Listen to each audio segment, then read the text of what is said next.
우리가 함께 본 하나님 말씀은 욥기 38장 1절에서 7절까지 말씀 보도록 하겠습니다.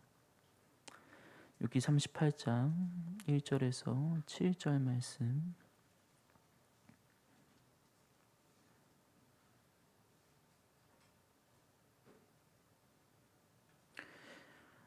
구약성경 제가 가진 성경 798페이지에 있습니다. 욥기 38장 1절에서 7절 말씀 한 절씩 교독하며 읽겠습니다. 제가 먼저 읽겠습니다. 그때 여호와께서 폭풍 우 가운데에서 욥에게 말씀하여 이르시되 너는 대장부처럼 허리를 묶고 내가 내게 묻는 것을 대답할지니라.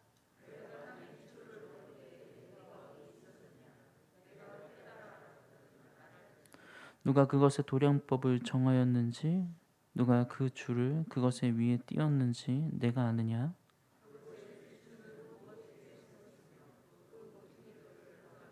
함께 그때 새벽별들이 기뻐 노래하며 하나님의 아들들이 다 기뻐 소리를 질렀느니라. 아멘. 할렐루야. 네. 오늘은 욥기의 마지막 부분을 통하여서 하나님께서 우리에게 주시는 메시지는 무엇인가 함께 살펴보는 시간을 갖고자 합니다. 오늘 본문은 그동안 욥이 지속적으로 하나님께 제기한 질문에 대하여서 이제 하나님이 직접 임재하셔서 답변해 주시는 장면을 담고 있습니다. 그만큼 오늘 본문은 욥기라는 성경이 우리에게 말하고자 하는 핵심 메시지가 담겨 있는 것이고, 또 이해할 수 없는 많은 고난을 당하는 모든 이들이 얻고 싶은 얻어야만 하는 그런 답변을 얻을 수 있는 본문이라 할 수 있습니다. 그렇다면 오늘 본문은 우리에게 어떤 메시지를 주고 있을까요? 욥의 질문에 대한 하나님의 대답은 무엇이었을까요? 함께 본문을 살펴봅시다. 욥은 알 수 없는 고난 가운데 하나님께 한 가지 간절한 요청을 해왔습니다. 대체 무슨 일로 나와 다투십니까? 왜 저에게 이런 고난을 주십니까? 이 고난의 이유와 그 뜻은 무엇입니까? 왜 나로 이렇게 이 길을 걷게 하십니까? 라는 것입니다. 그리고 마침내 끝이 없을 것 같은 무의미한 외침 속에서 하나님은 욥을 만나 주십니다. 그런데 참 이상하죠. 하나님께서는 욥의 질문에 딱 맞는 대답을 해주시는 것 같지 않아 보입니다. 오히려 욥의 질문을 묵살해 버리시는 것 같으십니다. 볼까요? 우선 하나님께서는 오늘 본문에서 욥을 압도하시면서 등장하십니다. 1절 말씀. 그때 여호와께서 폭풍우 가운데 욥에게 말씀하여 이르시되, 주님 폭풍우 가운데 욥에게 임자해 주시고 폭풍우 가운데서 말씀하십니다. 폭풍우, 모든 것을 쓸어버리는 바람, 모든 것을 씻겨버리는 비, 모든 것을 덮어버릴 수 있는 구름, 모든 소리를 잠재우는 천둥과 모든 것을 파괴해버리는 번개가 동반된 엄청난 자연 현상입니다. 폭풍우는 하나님의 압도적인 크심과 압도적인 능력을 보여주는 것이죠. 사람이 감히 마주할 수 없는 엄청난 힘과 능력 속에서 임재하신 주님, 그리고 그 주님이 욥에게 서시고 말씀하십니다. 그리고 주님의 첫 마디는 꾸짖음이십니다. 무지한 말로 생각을 어둡게 하는 자가 누구냐? 아무것도 알지 못하면서 마치 다 아는 듯이 떠드는 자가 누구냐? 압도적인 크심과 능력으로 나타나신 주님은 욥의 질문 자체를 무지한 질문이라고 평가하시는 것처럼 보입니다. 그리고 3절 이하부터 주님은 욥을 압도하는 또 다른 질문들, 지혜의 질문들을 쏟아내시기 시작하십니다. 네가 어디 있었느냐? 네가 아느냐? 네가 보았느냐? 네가 깨달았느냐? 네가 풀 수 있느냐? 네가 할 수 있겠느냐? 온 우주 만물의 섭리와 창조의 지혜와 과거와 현재의 미래의 모든 것에 대하여서 주님이 물으십니다. 한마디로 주님은 압도적인 모습으로 나타나셔서 압도적인 지혜로서 욥의 입을 다물도록 하고 있는 것이죠. 저는 어릴 적에 이 장면을 보면서 하나님께 질문하면 안 되는구나라는 생각을 했던 적이 있습니다. 아니 무섭고 또 창피하고 차라리 질문을 안 하고 말지, 고난을 받고 말지. 저 욥도 하나님께 질문했다가 본전도 못 뽑았는데 우리 하나님께서는 질문을 싫어하시는구나, 그렇게 생각하게 됐습니다. 그런데 그게 아닙니다. 어떻게 보면 욥의 질문을 묵살하시는 것처럼 보이시지만 자세히 보면 하나님은 욥이 온몸으로 느낄 수 있도록 평생 잊지 못할, 그리고 그의 모든 질문을 압도해 버리는 최고의 답변을 해 주시고 계시는 것이죠. 그렇다면 주님이 주시는 고난에 대한 답은 무엇인가? 첫째로, 고난을 통과해야만 진정한 하나님을 만날 수 있고, 고난을 통과한 자만이 진정한 믿음에 이를 수 있다는 것을 알려주고 계시는 것입니다. 하나님을 만나는 통로입니다. 고난의 끝에서 욥은 귀로만 듣던 하나님을 지금 경험하게 됩니다. 고난의 끝에서 욥은 압도적인 하나님의 임재를 경험하고 있고, 고난받지 않았으면 알 수 없었던 온 우주와 자연 만물을 다스리시고 창조하시고 섭리하시는 하나님의 무한하신 지혜를 알게 됩니다. 고난이 컸던 만큼 욥이 만난 하나님도 컸고, 고난이 길었던 만큼 하나님에 대한 욥의 지식도 넓어지고 있는 것이죠. 욥은 고난 당하기 전에는 만날 수 없던 하나님을 그렇게 만나고 있습니다. 이것이 왜 나에게 이런 고난을 주십니까? 라는 질문에 주님이 거대하고 압도적인 모습으로 나타나 주신 이유입니다. 고난받은 만큼 믿음이 자라게 되어 있는 것입니다. 고 김중곤 목사님 아십니까? CCC를 우리 한국에서 부흥케 하시고 많은 분들이 존경했었던 신앙인입니다. 그런데 이 목사님께서도 그 신앙에 이르기까지 정말 많은 고난이 있었다라고 스스로 간증하셨습니다. 어린 시절에 동생이 불꽃놀이를 하다가 화상을 입고 죽는 것을 보았답니다. 그리고 얼마 지나지 않아서 또 다른 동생이 벌목하는 현장에서 쓰러지는 나무에 치여서 비명에 가는 슬픔을 겪으셨습니다. 그리고 6.25 때는 공산당에게 가족이 학살당하는 것을 보았고, 자신은 23번이나 구타당하면서 인민재판을 받았다라고 합니다. 그리고 조금 살만한가 싶었는데 고등학교 교감으로 일하던 동생이 간암으로 세상을 떠났고, 그 후에 살아가는 딸도 위암으로 먼저 아비의 이 목사님의 곁을 떠나 보냈다고 합니다. 그분은 자신이 당한 고난을 생각하면서 참단한 마음으로 이렇게 기록했습니다. 정직하게 고백하면 나는 하나의 얼굴로는 웃고 다른 얼굴로는 울고 있습니다. 옆을 보면 정신착란증에 걸린 것 같고, 나의 과거는 회한과 슬픔뿐이고 나의 미래는 불확실하고 불안할 뿐입니다. 많은 고난을 통과하셨다는 것이죠. 그런데 이 목사님께서 그 고난의 세월을 통과하시면서 그 누구보다 분명하게 깨닫고 그 누구보다 깊이 만나고 알게 된 분이 있다라고 하십니다.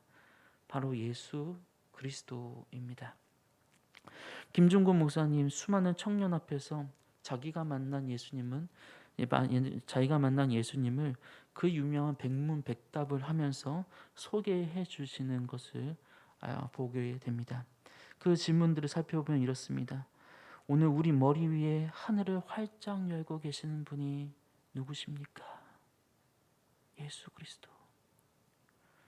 내가 고난을 당해봤는데 나의 앞뒤가 다 막혔었는데 하나님은 하늘 문을 열고 계시더라. 그리고 이렇게 또 질문합니다. 우리를 보고 가장 기뻐하시는 분은 누구십니까? 예수 그리스도.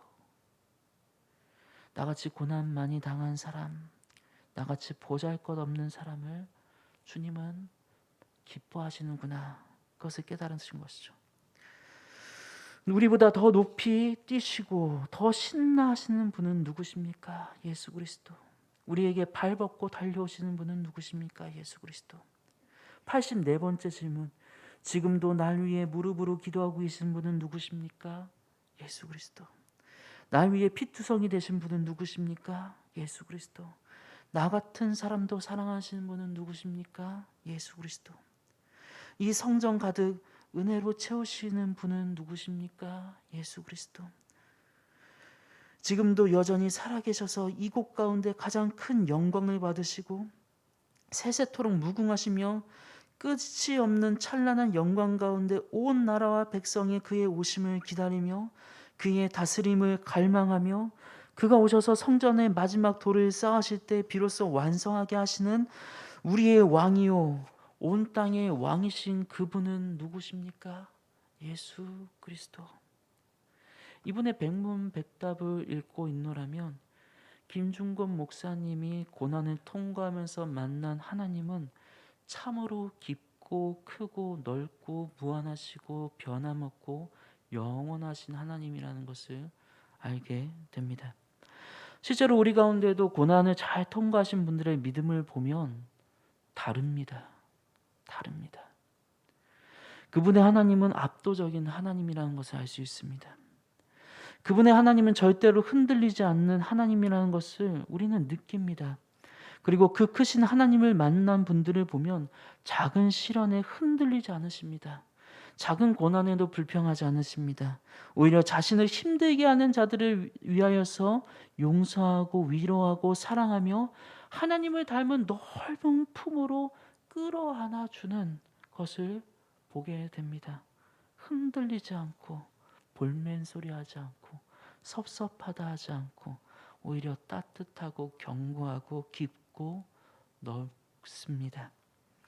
하나님은 왜 우리 욥에게 고난을 주셨을까요? 하나님을 더 깊이 만나라고 하시는 것입니다. 기쁨과 잔치 속에서는 길러지지 않는 믿음의 성숙을 이루게 하시기 위하여서 욥을 고난 가운데 넣으신 것입니다. 오늘날 우리는 너무나 값싸게 좋은 것들을 얻으려고 합니다. 수고하지 않고 대가를 치르지 않고 잘 되기만을 바라는 사람들이 많습니다. 이것은 타락한 인간의 본성입니다. 마귀도 예수님에게 한 번 절하고 고난의 길을 피하고 전 우주를 손에 넣으라고 유혹했습니다. 그러나 예수님은 거절하십니다. 그리고 이 땅의 모든 고난을 다 감당하시고 인류의 구원자가 되십니다. 진짜 귀한 것은 고난을 통해서 온다는 것입니다. 가장 귀한 예수 그리스도를 아는 지식, 가장 귀한 하나님을 만나는 길은 고난을 통과해야만 온다는 이 사실을 성도 여러분 믿으시기 바랍니다. 그러므로 고난 중에 계신 성도 여러분께 감히 권면드립니다. 고난을 주님을 만나는 기회로 삼으시기를 바랍니다. 고난 중에서만 만날 수 있는 크신 하나님을 그런 만나는 은혜가 있기를 원합니다. 고난을 통해 흔들리지 않는 믿음을 가지시기를 축원합니다. 모든 사람을 용서하고 포용할 수 있는 큰 믿음의 사람이 되는 그 길을 기쁨으로 가실 수 있기를 기도합니다. 둘째로 주님이 욥에게 고난을 주시는 이유는 무엇일까요? 고난을 통하여서 욥의 믿음의 시야를 넓혀 주시기 위함입니다. 고난은 우리의 자금과 우리의 한계, 부족함을 깨닫게 하고 나아가 개인의 신앙이 아니라 공동체의 신앙으로 나아갈 수 있게 해주는 주님의 도구입니다. 옛 사람들의 우주론을 담고 있는 천자문은 아주 의미심장한 네 글자로 시작합니다. 천지현황이죠. 하늘은 검고 땅은 누렇다. 여기서 검을 혀는 단순히 색이 검다라는 흑이라는 단어와는 그 의미가 다릅니다. 색깔을 나타내는 흑은 단순히 검다는 것을 의미하지만 검을 혀는 모든 색을 합쳐놓으니 검다라는 의미로서 모든 것을 담고 있지만 뜻을 알기 어렵다라는 의미를 갖고 있습니다. 그래서 이 검을 혀는 아득하다, 심오하다, 깊다, 고요하다라는 의미로 통하게 됩니다. 그래서 하늘은 그윽하고 멀어서 인간의 지각이 미칠 수 없는 세계로구나 라는 뜻이 됩니다. 그리고 누르황, 땅이 누르다는 것은 무엇일까요? 중국은 황하 문명입니다. 누런 물을 중심으로 문명이 발달해 왔습니다. 그래서 이 누런 물은 생명과 풍요를 의미하지만 동시에 이 누런 물이 범람하여서 온 땅에 창궐하게 되면 공포와 혼란으로 뒤덮이기도 합니다. 그래서 땅이 누렇다라는 것은 땅에는 생명과 죽음, 기쁨과 슬픔, 즐거움과 공포가 가득하다는 것이죠. 인간이 통제할 수 없는 곳이 땅이라는 것을 말하는 것입니다. 한편으로는 인간이 도달할 수 없고 깨달을 수도 없는 하늘이 있고 한편으로는 인간이 통제할 수 없는 땅이 있다. 그래서 이 천지 현황은 인간이란 존재의 유한성, 한계성, 인간의 독성과 독주, 자기 중심성을 깨뜨려야 하고, 그리고 만물 안에서 우리 인간은 너무나 작고, 하지만 우리 만물 안에서 우리는 만물과 함께 공존해야만 하며, 그리고 만물을 다스리는 누군가를 의지하면서 살라는 그런 메시지를 주고 있습니다. 내가 깨져야 우주를 받아들일 수 있고, 내가 깨져야 우주를 이해할 수 있는 더 깊은 차원으로 나아갈 수 있다. 천지현황입니다. 그리고 오늘 본문에서 하나님께서 욥에게 깨닫게 하시는 부분도 바로 그 부분입니다. 그동안 욥은 자기 안에 갇혀 있었습니다. 욥에게 가장 중요한 건 자기 고통, 자기 억울한 자기 상황에 대한 대답입니다. 그래서 하나님은 자기만을 위해서 존재해야만 하고 나의 피로 나의 어떠한만을 채워줘야만 한다라고 계속해서 말해왔습니다. 그래서 하나님은 내 질문, 내 고통에 반드시 응답해 주셔야 합니다. 끈질기게 물어왔습니다. 그런데 하나님은 욥의 질문이 담을 수 없는 당신을 보여주십니다. 그리고 하나님은 욥의 질문에 담기지 않은 많은 만물의 소리를 듣게 하십니다. 그리고 우주 만물을 돌보시는 하나님, 3연소의 새끼를 태어나게 하시고 자라게 하시는 분, 까마귀 새끼가 하나님을 향하여서 부르짖으며 먹을 것이 없어서 허우적거릴 때에 그것을 위하여서 먹이를 마련해 주시는 하나님, 주님을 향한 수많은 울부짖음과 피로의 목소리, 만물의 목소리를 듣고 계시는 주님, 그리고 그 속에서 욥의 질문은 만물의 소리 가운데 사무쳐버리는 경험을 하도록 하십니다. 와, 욥에게 보여주신 하나님의 세계는 경이롭습니다. 욥에게 보여주신 하나님의 세계는 무한했고 거대하며 복잡했고 신비로운 세계였습니다. 그 안에는 욥도 있지만 하늘도 있고 바다도 있고 땅도 있고 천체도 있고 새들도 있고 구름도 있고 꽃들도 있고 작은 생명들도 모든 것이 존재하고 있는 그 세계가 있습니다. 이 만물 앞에서 욥은 어떤 감정을 느꼈을까요? 언젠가 모든 것을 내려놓고 사진 작가가 되신 분의 이야기를 들은 적이 있습니다. 이분의 버킷리스트 중에 하나는 오로라를 보는 것이었다고 합니다. 직장을 그만두기 전 모든 사비를 털어서 오로라를 보러 갔다고 합니다. 몇 날 며칠을 기다리는 가운데 드디어 꿈에 그리던 오로라가 눈앞에 펼쳐져 보였답니다. 어떤 기분이 들었을까? 그냥 압도되었다고 합니다. 압도되어서 아무 말도 하지 못하고 그 자연의 신비 앞에서 눈물만 흘렸다고 합니다. 그리고 그 자연의 신비 앞에서 그 압도적인 환경 앞에서 나라는 존재가 얼마나 유한하고 연약한 존재인지, 또 나라는 존재가 얼마나 욕심으로 가득한 사람인지를 깨달아 알게 되었다고 합니다. 그리고 그 앞에서 다짐을 하는데, 나는 사진으로서 누군가에게 도움을 줄 수 있는, 나와 함께하는 공동체에게 도움을 줄 수 있는 사람이 되어야 하겠다라는 다짐을 하고 직장을 그만두었다고 합니다. 그리고 정말 유명한 사진들, 국가에 유익을 주는 사진들을 많이 찍으시고 계십니다. 욥도 마찬가지입니다. 하나님이 보여주시는 압도적인 세계 앞에서 욥은 더 이상 아무 말도 하지 못합니다. 그리고 부족한 나로 가득한 자아가 깨어지고 있습니다. 만물의 점에 불과한 자신을 깨닫게 됩니다. 그리고 만물이 하나님께 묵묵히 순응하고 있는 것처럼 욥도 자신의 입을 닫고 그분의 섭리에 자신을 맡겨버립니다. 하나님은 고난을 통해 욥에게 너라는 작은 알을 깨고 나와서 너 혼자만이 아니라 함께 하라는 것을 알려주고 계신 것입니다. 너희 나라만이 아니라 모든 나라를 위해서 일하시는 주님을 보아라. 인간만이 아니라 만물을 다스리시고 섭리하시는 창조주의 뜻을 살펴라. 더 깊은 물로 더 넓고 신비한 신앙의 세계로 너 혼자가 아니라 함께 모두가 걸어가는 그 길로 나아가라고 주님이 말씀하시는 것입니다. 하늘에 계신 나의 하나님이 아니라 하늘에 계신 우리 하나님을 알려주고 계신 것이죠. 고난은 우리의 시야를 넓혀줍니다. 고난 당해본 사람은 약자들의 하나님을 비로소 깨닫게 됩니다. 고난을 당해본 사람은 나 홀로 살 수 없음을 알게 됩니다. 그래서 내 옆에 있는 이웃과 고아와 과부들과도 함께 할 수 있게 됩니다.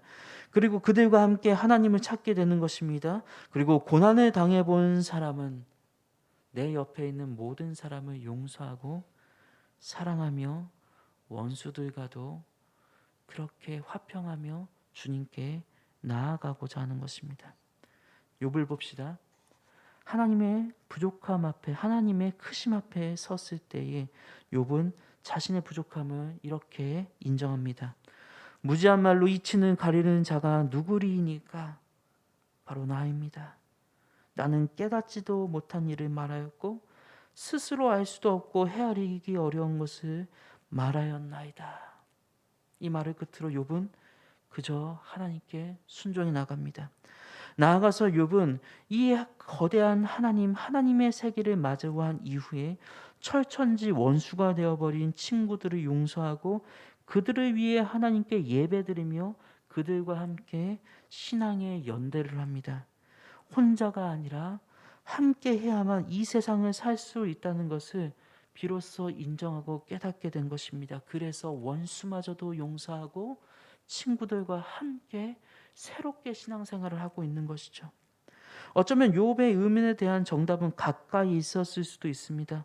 처음부터 친구들이 고난당하는 욥과 함께 해주었다면, 그와 같이 낮아지고 그의 말을 들어주었다면, 그렇게 함께 걸어주었더라면 욥은 금방 진리에 이를 수 있었을 것입니다.